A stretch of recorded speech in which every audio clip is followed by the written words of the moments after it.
Hey there, welcome to the REI Conversion Podcast, where each episode we discuss strategies and digital tools to help you launch, automate, and scale your real estate investing business. Learn how to run your investing business remotely, find out ways to automate your business to better utilize your time, and learn what other successful investors are implementing so you can get to the next step closer to your investing goals. And I'm your host and founder of REI Conversion, Jesse Kwong. Hey, how's it going? It's Jesse here from the REI Conversion Podcast. Welcome to this episode here. I've got a special returning guest. His name is Pete. And the last time we were on a call, which was on episode number 63, we didn't get to share everything on that podcast. And he was so passionate to share about how he is working with land companies to acquire a lot of properties at bulk and running a very fast-paced land business, and he's only been doing it for a couple of years. So in this episode, we're going to talk about what the whole acquisition and inventory process looks like, and Pete dives into the nitty-gritty of where he looks for land deals. So please stay tuned and look forward and take notes for this episode. Other than that, this podcast is brought to you by REI Conversion. If you are looking for a system to help you scale and systemize your land investing business, look no further than REI Pebble. Pebble is a system that will actually centralize your entire land investing business, allowing you to bring your data all into one place. When you do that, you are able to flow in and out of all the different processes of your land investing business, from following up with leads, managing leads, document generation, mail tracking, offer generation, property research. All of that is handled inside of Pebble. So if you're interested in a 14-day free trial, please, before you even sign up, jump on a call with me. It's literally with me. Not that I'm special or anything, but a lot of people are surprised that I hop on these calls. You can book me for a one-on-one demo. If you head over to reiconversion.com, there is a button on the top right, or if you're on the mobile, it'll be on the top menu to book a tour with me. I'd be happy to walk you through some of our core features and see if this is even a fit for you. But we've been helping a lot of new land investors start systemizing from the get-go and building the right foundation. We've got plans for that, as well as very experienced seven-figure land investors who are really starting to processify and build out an actual centralized business. When we can build processes, this is the key to actually building a very scalable business that you can run literally from anywhere around the world. Nonetheless, enjoy this upcoming episode and really sort of open up your mind to experimenting with different ways on how you can also run and acquire different properties or land properties in general. Anyways, enjoy. Cheers.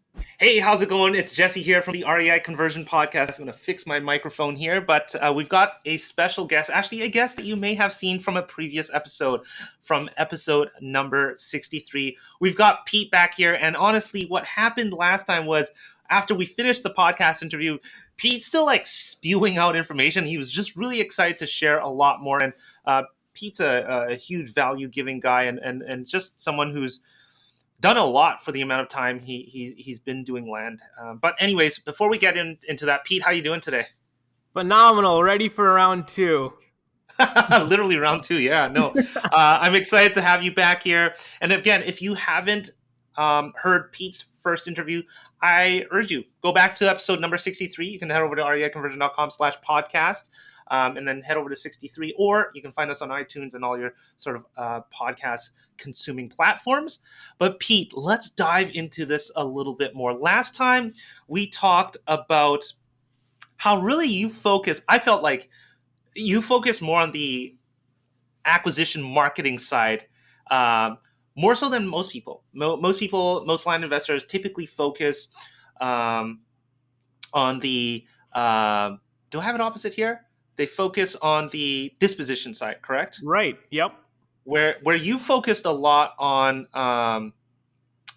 you focus a lot on acquiring, but you also focus and do a lot of different things with the disposition side as well, correct? Yeah. So last time what we talked about was how most land investors, they do a ton of marketing on the buy side, actually. I think I was mistaken. Yeah, sorry. I flipped it around. Yes. Yeah, no. So they do a lot of marketing on the buy side, meaning sending mailers and stuff like that. And, they don't really do too much on the disposition or sales side, where when I started, I didn't really do almost any real push on marketing to buy property, but I spent all my energy almost on just sales, right? So when we were That's talking right. about TikTok or LandWatch or all these other places where we can actually get the sales, that's what we spent a lot of time talking about last time. Because, like I said, I just sent my first mailer a month ago, and I've been doing this for 2 years. And all these other properties, I've been buying directly from other land investors. So let's dive into that a little bit more. How do you sort of get your inventory so full with land deals? I mean, just again to throw it out there, Pete, how many land deals have you done in the past 2 years that you started? So so I've been doing this business for about 2 years, Yeah, and in the 2 years we've acquired close to 1,300 properties. yeah, that's Um, crazy. yeah, and almost 80% of them or higher actually have come from other land companies. So I can go a little bit deeper into how that actually Yeah, happens. let's talk about that. You talk about working with other land companies. What does that actually mean? Yeah. So when we go on LandWatch, and when you filter for listings under $100,000 or $50,000, if you want to be even more accurate, you're going to see a lot of land companies, just like you and me and everyone else in this industry. You're going to see a lot of people like so and so land group, so and so land sales, whatever, right? Or land investing. So Sure. what I did is, when I noticed that someone on LandWatch has a lot of volume of inventory, all I did was I reached out to them. I found their email, found their phone number. I called them and I said, "Hey, my name is Peter. I'm with Once Upon a Brick, and I don't send any mailers, but I was wondering if you would be willing to sell me any property wholesale. So, meaning in bulk, right? Can I buy this from you? I can't pay retail like most of your Yes. other customers. But what I can do is I can buy these from you quickly so you can do your next deal and you can keep selling to me and I'll keep buying." So just Well, identify. Mhm. what's the typical response when you ask somebody, "Hey, I want to buy your properties at wholesale," and now they're going to take a hit on these properties, obviously, working with you, but at the same time, they're getting off a bunch of properties over to you. What is the typical response you get? You would be surprised. So some people get it, and I try to always focus on those people. And other people are like, "No, we're gonna keep everything and we're gonna sell it full retail." And I'm like, I respect that. I totally get it.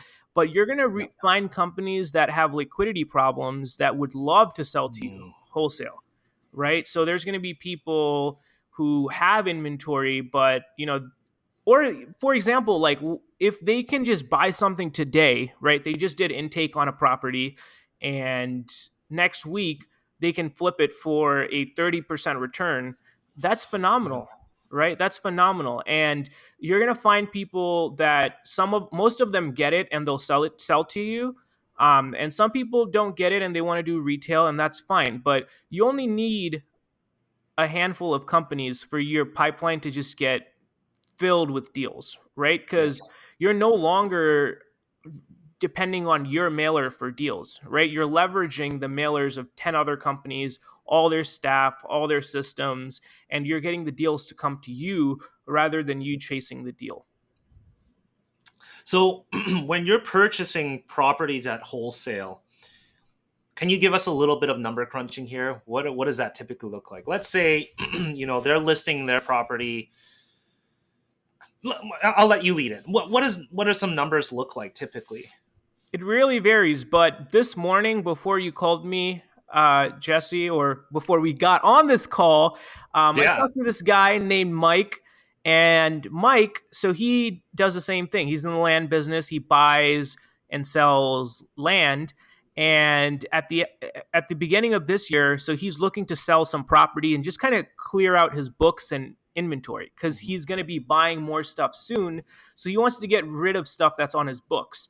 And for example, I'm buying 5 Texas lots from him, and he listed it for, I think, each parcel is like 15,000, 10,000, 10,000, and like 7,500. So it's like in that range. And Yeah. he said he would. he's selling me all 5 of those parcels for $6,000. So, and here's the thing, and he's like, yeah, he's like, I just sold some deals last month. I sold these same parcels for 16,000 retail, but I want to just get these off the books because I'm buying more. There's many deals that are coming in my pipeline, and I just want to move Yeah. these off my book. I'm over them. So you're going to get crazy deals like that sometimes, where companies are looking at the end of the year or at the beginning of the year to get things off their books, and that's what if you're there for that, where they Yeah. know if they call you, they're like, Peter's going to buy it.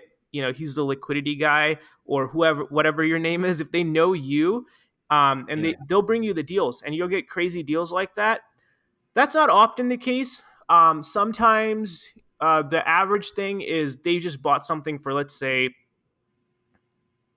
$3,000, right? Sure. And you can sell it for $6,000. They'll sell it to you for 4,200. Gotcha. You know, Gotcha. Now, so do they? I mean, is there a point do you actually, if they offered you a bundle of say 5 properties, and you find one is like, okay, it's off a cliff, or a problem property, do you still take it in, and you sort of negotiate that and use that to your negotiation power, or do you not bother taking that in? Like, how do you sort of handle odd properties that come in that package as well? Well, so I always steer clear of things that have like enormous liens or huge holding Got you. costs. But if it's like a weird property, you got to understand when you're buying in bulk, you have to be willing to work with the other Mm. land company. You can't just be like cherry picking from the from the best of the best, right? Because yeah, you're providing them liquidity, but you also need to. Um, it's kind of like it needs to go both ways, right? Because That's if right. if you build a reputation where you're like taking the best lots and not, I always just give them the benefit of the doubt. I trust them, and they put together a good package for me. The first deals, you might not win crazy amounts, but guess what? Once you've built that relationship and kind of that dynamic where um, things work out for you, you can, you'll start getting really good deals, right? The first deal, I remember there's one guy, last year we spent, about $250,000 with them. And Yeah. when I first started, it was the same type of inventory. I probably paid double what I'm paying now. But because of our relationship and how we started doing business together and becoming valuable to each other, um, you start getting a lot of like good opportunities and deals. And I guess you play this for the long run too. I mean, like as you mentioned, you're providing value to each other. There is an obvious, line of value to each other. A relationship really just forms out of there. And does this happen for you that you've got sort of, I mean, for lack of better terms, somebody who's fetching you properties now? Do you have relationships like that with other land companies? I do. The person that I just mentioned that we worked with last year, Yeah. it's crazy. I bought like I think 10 parcels from him to start, and Yeah. I probably bought a few hundred parcels from him last year.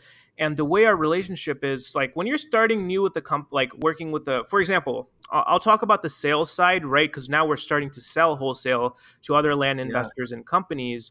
Before, when we started, I was like, we're sending small amounts, deposits, and waiting for the deeds to be registered and all of that. And you should do that, right? To protect yourself and make sure that the person you're working with can actually deliver on what they're promising. Now he texts me literally, he goes, I have 100 parcels in this area for this price. Do you want it? And we just wire him the funds. And so you will build those relationships eventually as you start to Yes. trust people. For example, like I flew out to Texas, and I stayed with them for a few days. So we have that kind of, Wow. yeah. So, and he's come here, he's met my family, our families have met and stuff like that. So when you have that kind of relationship, you're able to start getting deals, and the speed at which you do deals is a lot faster. I love that. I mean, what do you have to say about? I mean, this is sort of, I guess, a little bit of an offside question. A lot of people are very sort of pretentious or a little bit worried working with other land investors, and Mm. the whole sort of, you know, so-called competition with each other. I mean, what's your thoughts on that in general? Well, when I started, that honestly, that's what I thought too. Right? That's what I thought. And I that's thought, why I deliberately ask you this question. yeah. Obviously, I know where you're going with this, but I'd love to hear your sort of mindset. I mean, it's something that I frequently see amongst people and investors, not even within the land investing space, but even within their own circle of team members. Mm. There's a lack of trust. They're scared that people are going to run off with their business. Like, what are your thoughts in general with work? Because you're in a relationship business now. You know what I Yep. mean? And I think you've really, I don't know where you started from, but you just mentioned, I'm sure things have shifted quite a bit. What are your thoughts on that in general? Jesse, I'm really glad you asked that, because when I started, that's what I thought too. I was like, oh, there's so many secrets, and there's so many like, I really thought there were secrets, and there's so much competition and like all this Yeah, other stuff. But the yeah, longer you're in this game, you kind of realize that there's millions of people who want to purchase property, who want to own property, yeah. and even as us as an industry, right? If there's, let's say, 500 land companies, right, and we're transacting, let's just say there's 100,000 properties that we're all dealing with, right? Hmm.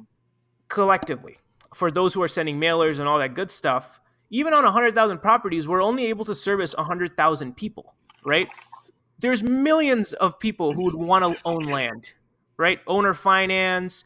If this is done correctly, the way, with marketing and um, with just educating people on owning land, right? There's millions of people who want to buy land from you and me and everyone else in Yeah, this industry. The problem is we need to have enough deals to supply them. We like, there's no way that we're sending enough mail, all of us, that we can supply millions and millions and millions of people, because they will all buy from us if they're just educated on this. right.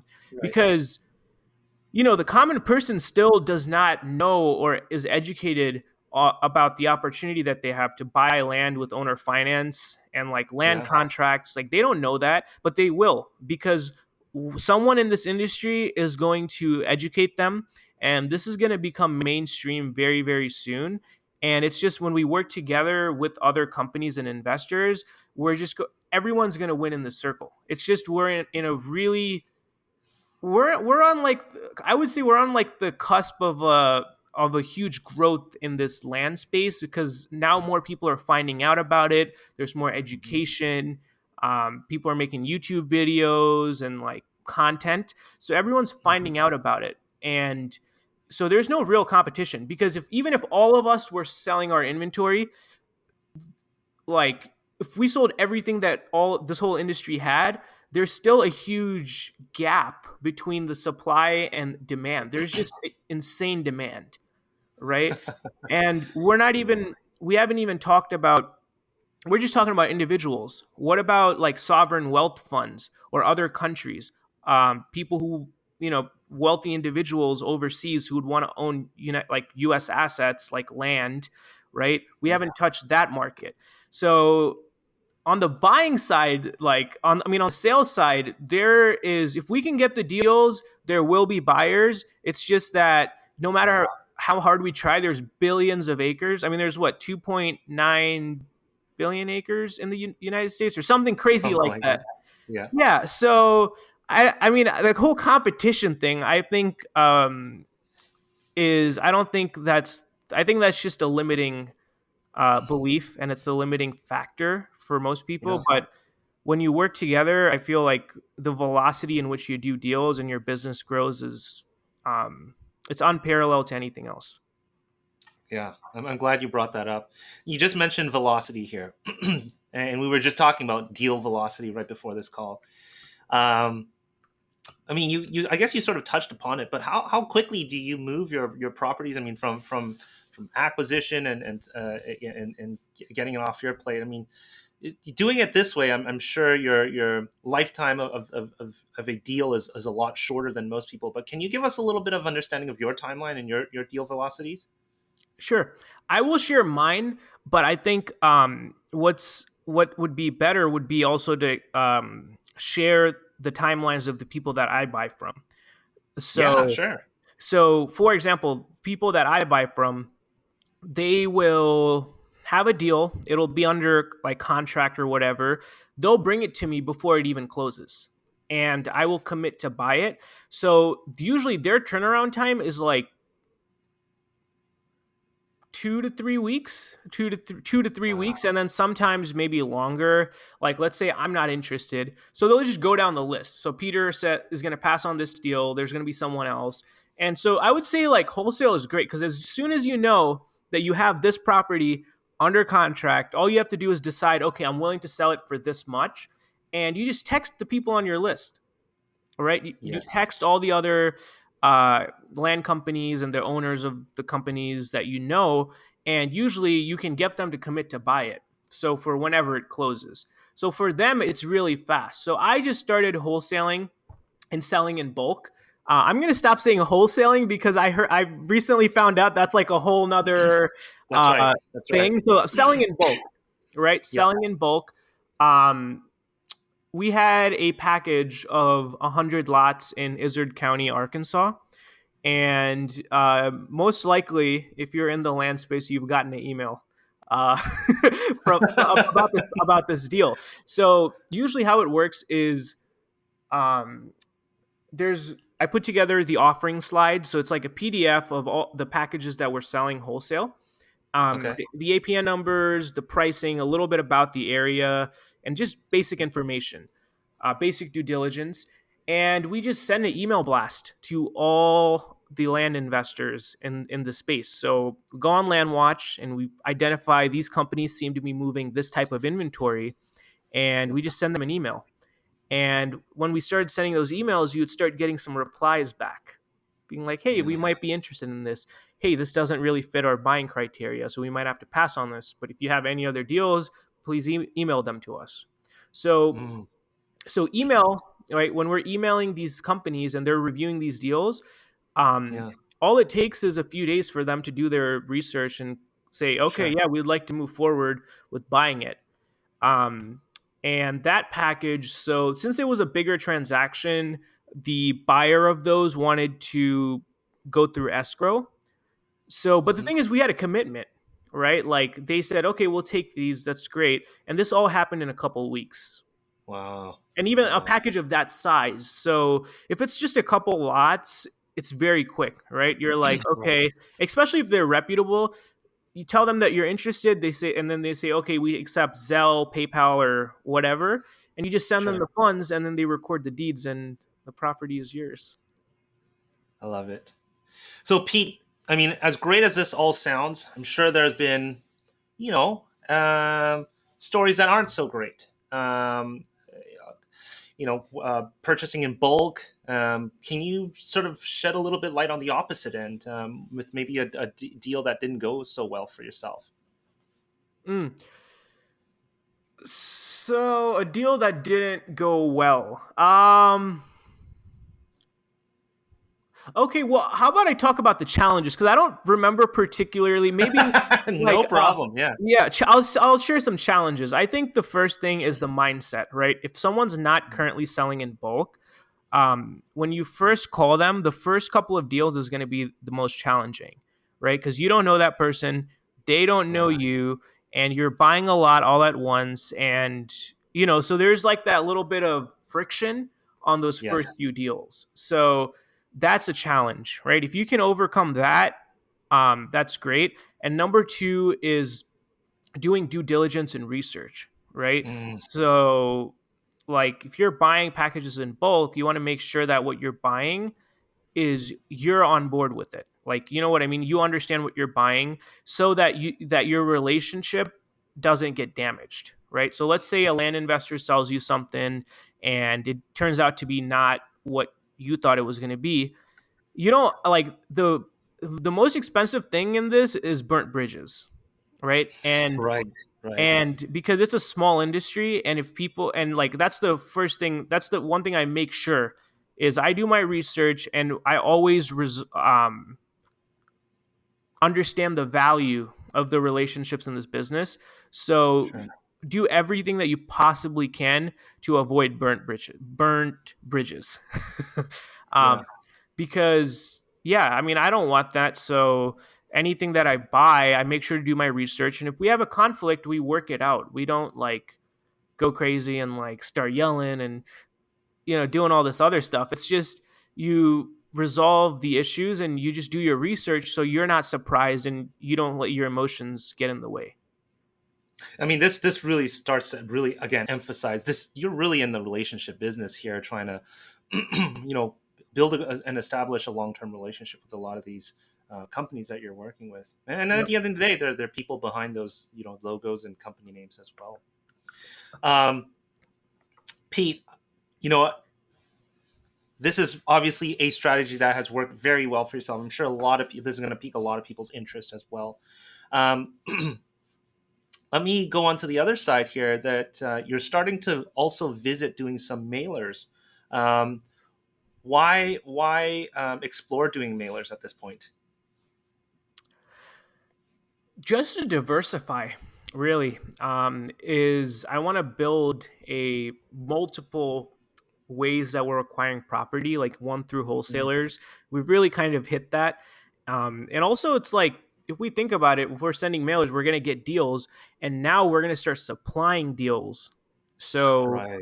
we're going to start supplying deals to other companies, right? Because I want to build a really strong bulk sales business. So meaning that, everyone can know that, we will have inventory for you to buy and profit. Because every deal that we sell to someone, I make sure that they're going to make a killing on. Because if they make a killing and a really good profit and return and they're able to move it quickly, our reputation is getting really strong, right? They're like, oh, I know if I buy something from Peter, I'm going to make a profit on it. So, like, that is also another reason why we started experimenting with mailers, so we can do Yep. portfolio takedowns, um, Yes. and we can kind of get a diverse inventory. Yeah. Um, so that way we can Yeah. supply other investors and other companies property too in different areas that we're traditionally like not able to secure inventory in. Yeah. And for those of you guys that are listening, Pete just mentioned the portfolio takedown. I mean, um, if you're interested to see what that looks like, do check out REI Pebble. We do have the template, and that was supplied generously over by Travis King, who actually offered his portfolio takedown letter inside of there. And that's one of the things that we get a chance to is bring in community sort of letters and templates. And I always say, I know I'm sidetracking here, do not just take that letter as the word of truth. Split test, always split test. I am a huge advocate of this. I do this myself. Do two versions, see what performs better, right? So anyways, if you're interested to see what that looks like, head over to inside of REI Pebble. But anyways, Peter, coming back to you, um, I think a lot also coming back to just the way you operate. A lot of things that you do are very untraditional, and I love that about you. And in our past episode, I mean, you shared with us the whole TikTok thing that you do with selling land. I had a peek at it, by the way. Oh, Pete, great. if people want if people want to work with you and they want to see what you're doing, or perhaps partner with you on getting you deals, what's the best way they can reach you at? Yeah.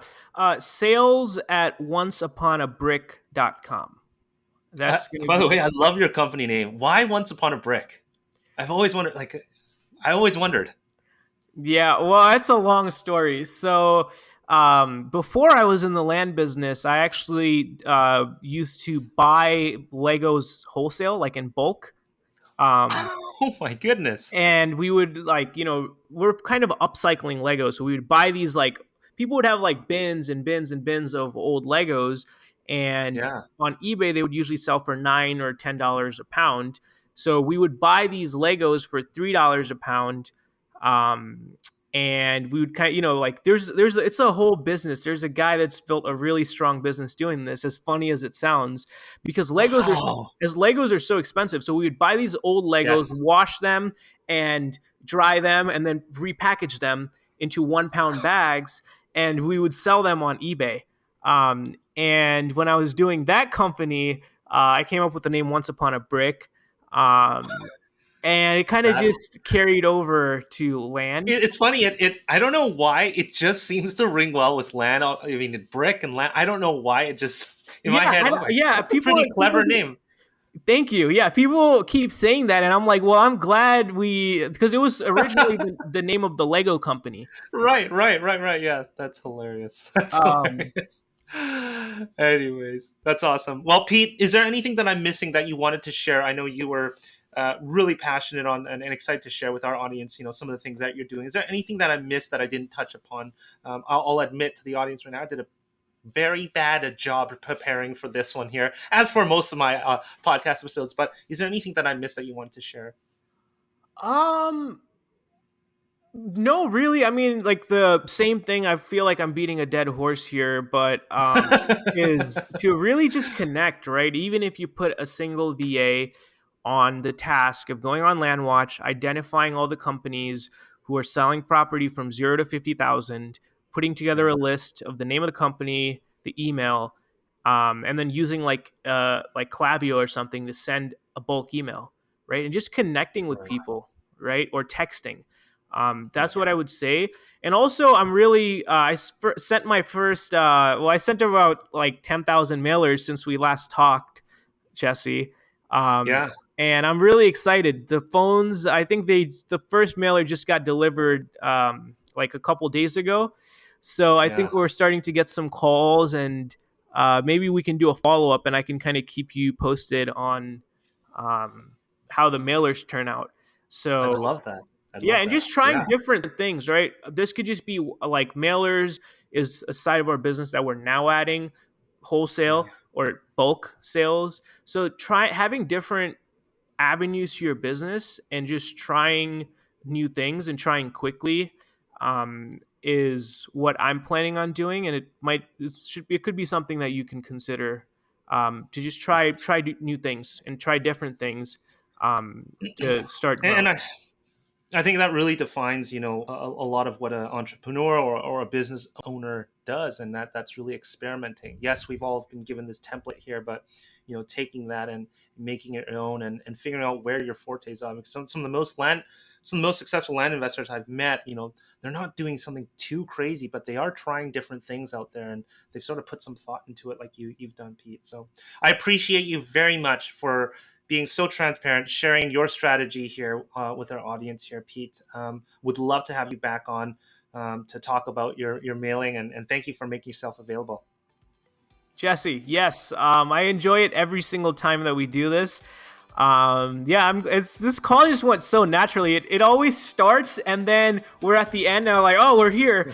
And then it's just kind of crazy how fast it goes. Right? Well, Pete, once again, thanks very much for your time, and we'll catch you on the next episode, okay? You got it. Before you stop this podcast or head to the next episode, I want to personally thank you for listening to this episode of the REI Conversion Podcast. If you found this helpful, we greatly appreciate an awesome review and rating on whichever platform you're listening to this on. And if you have 2 minutes and wanted to step it up even more and help others, feel free to share this in other Facebook groups or pages or any communities, giving others a heads up of the REI Conversion Podcast or this specific episode that may help them on their investing journey. Once again, thanks very much for listening, and catch you on our next episode.